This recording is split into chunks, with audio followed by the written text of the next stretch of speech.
Hello mga kabibig! Welcome back sa ating bagong YouTube channel. Ito ang pinakamaingay ng YouTuber sa lahat ng YouTube. Ako si Kabibig, maglabag-labag na tao with evidence. Ako, grabe naman kayo magawa-gawa ng chismis kay BP Sara.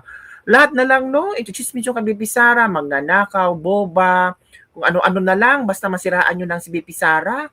Yung mga nag-chismis ba, malalamin yata kayo eh. Mag-ano kayo ba, mag-reflect-reflect ba? Yung mga sinasabi nyo kay BP Sara, baka sarili nyo lang ang sinasabihan nyo. Yung iba kasi mapanglait. Kala ko mapanglait. Kala nila ang ganda-ganda nila kumpara kay Bibi Sara Mestiza. 'Di ba? Yung iba, nagpagawa ng ilong, nagpagawa ng mukha. Kumpara nila kay Bibi Sara sa kanilang sarili. Mahiya naman kayo. Uy, huwag kayo masyadong feeling ba? Kayo nga, Basherlas, Bibi Sara, Vice Presidente. Hinalal ng 32 million Filipinos. Ikaw kaya tatakbo? May boboto kaya sa'yo? Sobrang ka-insecure mo ba?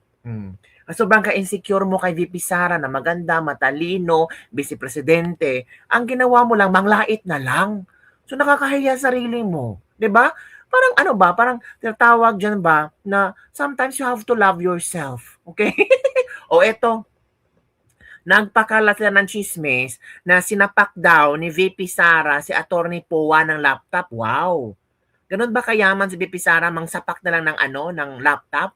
And take note, alam natin na si BP Sara hindi bastos. 'Di ba?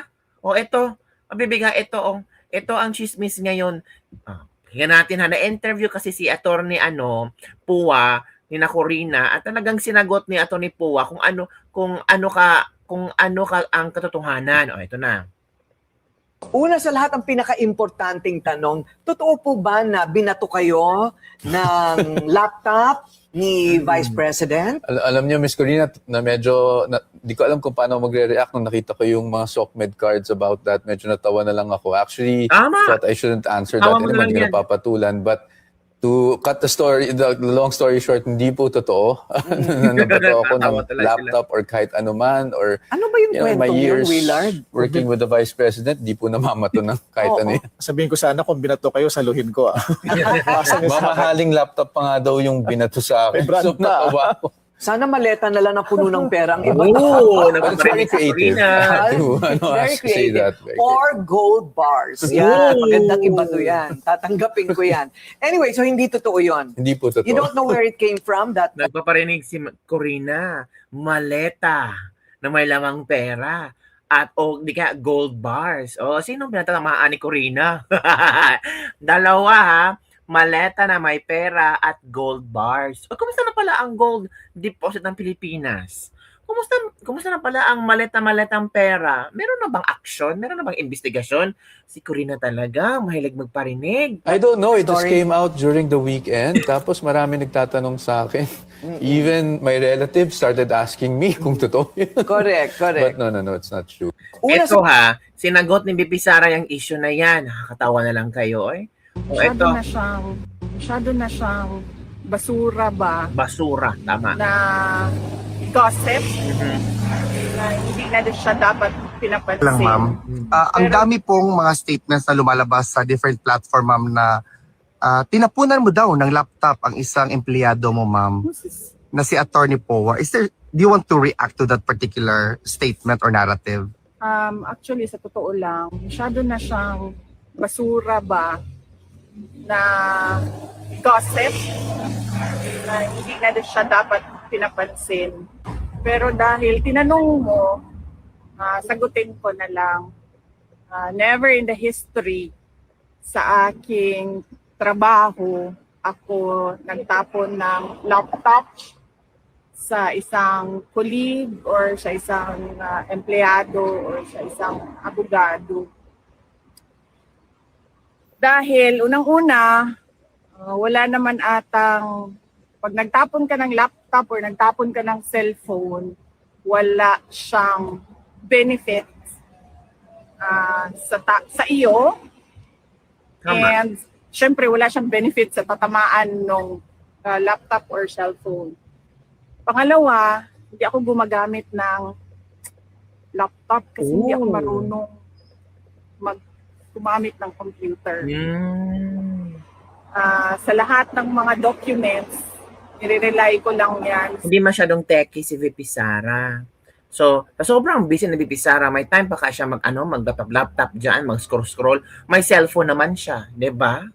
Sa kasamahan sa opisina. Oo naman, syempre. Minsan nagpagamit ako ng laptop, gamit ko yon pag may Zoom. Zoom meeting. Oo. Kasi para maganda yung image. Para maganda yung image sa Zoom meeting. Laptop ang ginagamit ko, hindi cellphone. Sunod ay yung laptop ko, personal ko siya na laptop. Binili ko siya. Mahal siya. And hindi ko siya itatapon basta-basta. Sinisira siya. At mahal. Bakit personal? Wala bang ibinigay na laptop ang gobyerno kay VP Sara? Second highest official yan ha, si VP Sara. Hindi siya binigyan ng laptop? 'Di ba? Uy, ano nangyari? Pinagkaitan si VP Sara ng maganda, high-tech at maganda, high-tech na laptop para sa kanyang opisina? Bakit VP Sara? Magastos bumili ng bagong laptop. Tingnan mo, magastos bumili ng bagong laptop. So, maybe yung laptop niya personal, hindi bigay ng gobyerno. May vice presidenteng ganyan na hindi gumamit ng materyales galing sa gobyerno. Bakit kaya? Kasi tinatanong nyo bakit private yung laptop ko. Bakit hindi ma-afford ng gobyerno yung gusto ko na laptop. So nagpabili ako ng laptop, sabi ng mga tao sa gobyerno, hindi daw nila ma-afford yung laptop ko. So bumili ako sa sarili ko.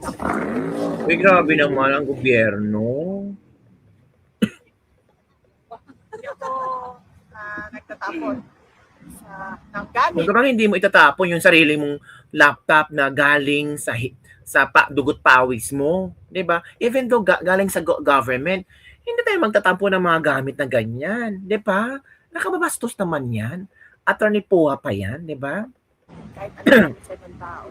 And pangalawa, hindi ko tatapon yung laptop ko dahil personal ko yun. Pag nasira yun, ako din yung gagastos sa bibili ng Tama. Pero sabi ko nga, basura siya na chismis. Na tulad ng in relation to sa pinag-usapan natin kahapon, mga ginagawa ng mga kalaban na misinformation or disinformation para guluhin ang kwento at paboran yung naratiba na gusto nilang ipalabas. Parang ano ba ang gusto nilang ipalabas na naratiba?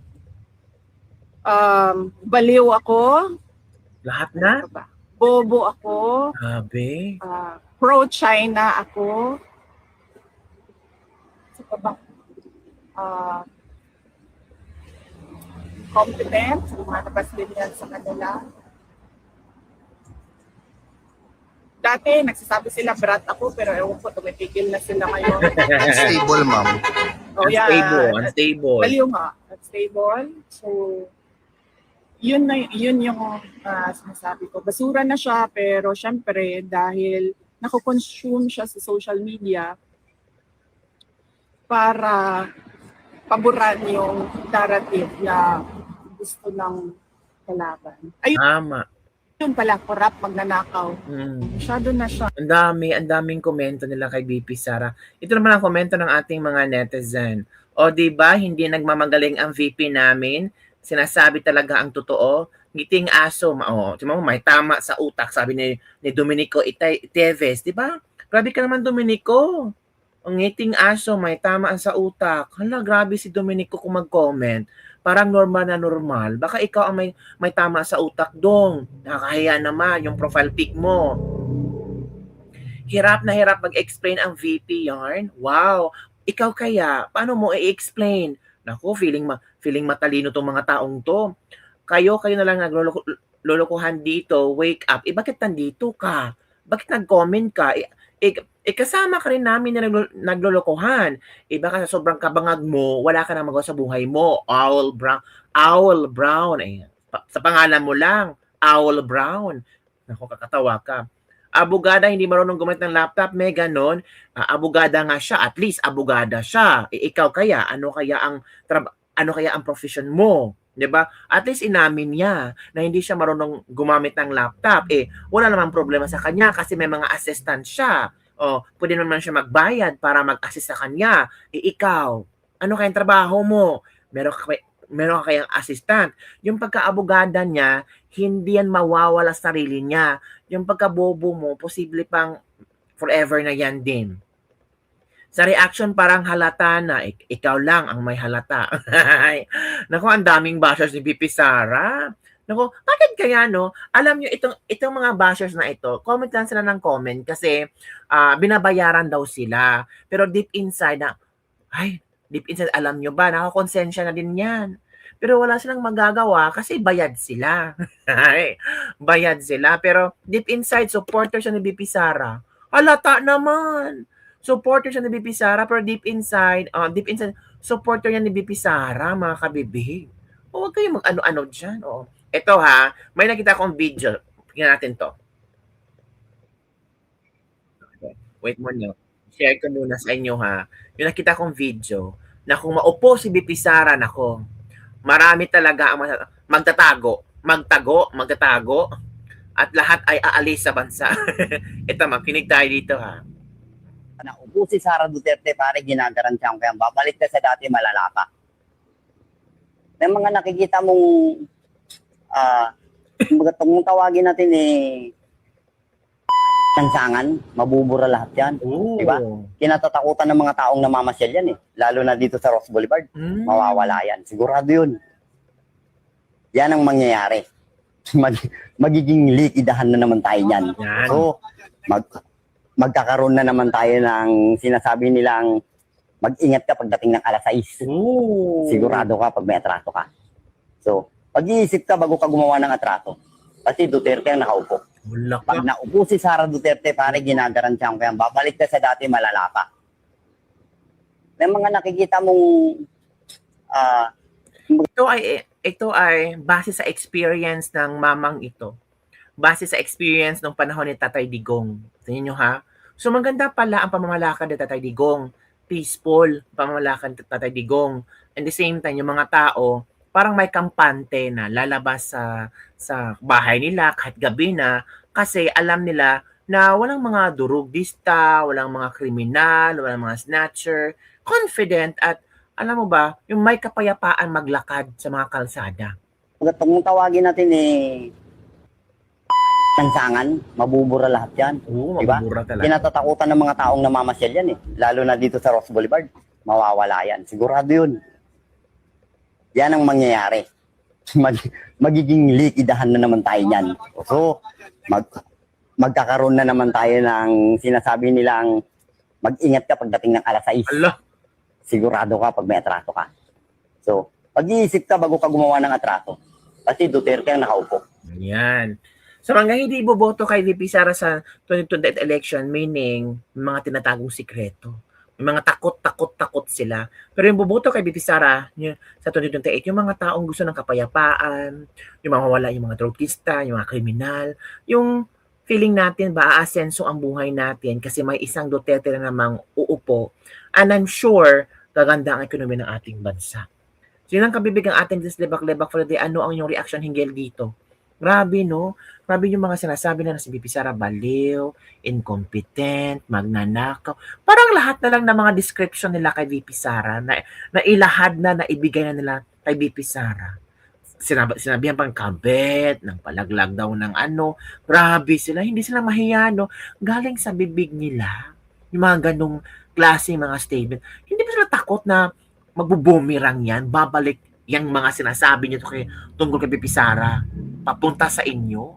Or baka yung mga sinasabi niyo ay yun din ang mga pagkatao niyo. Diba? Sana, no, mahimasmasan yung mga taong chismosa. Mahimasmasan yung mga taong kung walang ibang ginawa kundi manglait ng tao, gawa-gawa ng kwento. Baka later on, magsisisi kayo. Ako, sinasunog na yung mga kaluluwa nyo dyan sa impyerno. Ay, ano kayo? Magkumpisal kayo? Yun lang kabibig. Bye everyone. See you next time. Yung mga taong galit kay Bibi Sara, love nila ang corruption. Halata.